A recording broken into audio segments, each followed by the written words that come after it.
in the early 70s, we developed a policy in general for housing, and it's been worked on over the years. There wasn't much there was a lot of repeated offense of stuff. There was no no evictions really. People just kept doing whatever they wanted. So now, because of the demands are higher, we have to strengthen our policies to make sure that we service the proper people. 6 years ago I started here, and at that time, while they had a policy, it was outdated. So working with the housing committee, it took a couple years, but we managed to develop the policy and we've been implementing it ever since. There's an application process to begin with, and we require references on those applicants just to verify that they can afford, or if it's a service that's providing their shelter allowances. Our selection process is done by the administration. We have an ongoing list that we review. The applicants do update on a regular basis any changes to either income, family size, situations, or maybe there's other services involved with assisting somebody to getting housing. Sometimes it's not first come, first serve. It's what we think that some people might need more, like they're completely homeless. And some people, they're saying, oh, I'm staying with friends, they're okay with me here for now. I don't think a lot of people know how demanding it is. Like, housing is very demanding around here. Any new applicant has to start off in an apartment. We use it kind of like a probationary period.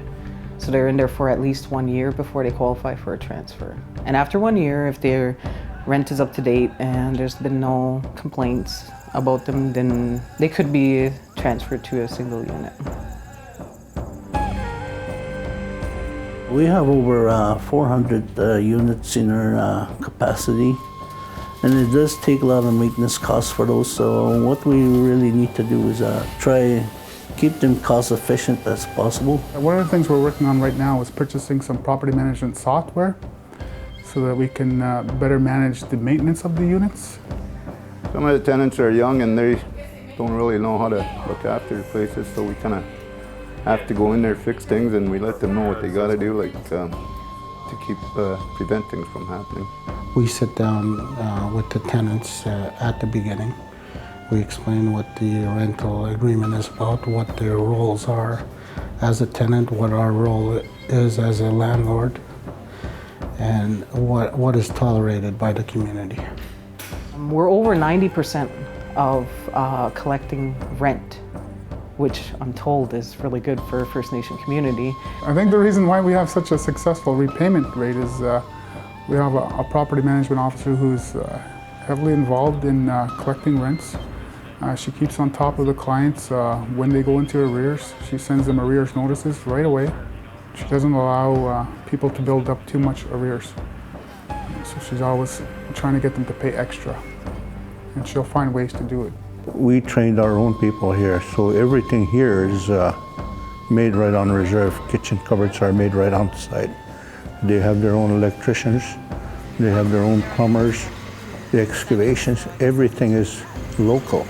In which case there's more labor dollars to spread around the community. So it stays in the community, and that's good.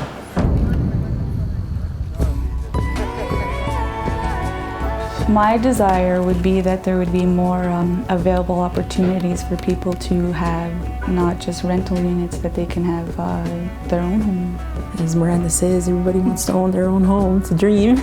Right now we're developing the home ownership policy because we do have some single units that the mortgage is going to be up, the 25 years is going to be passed.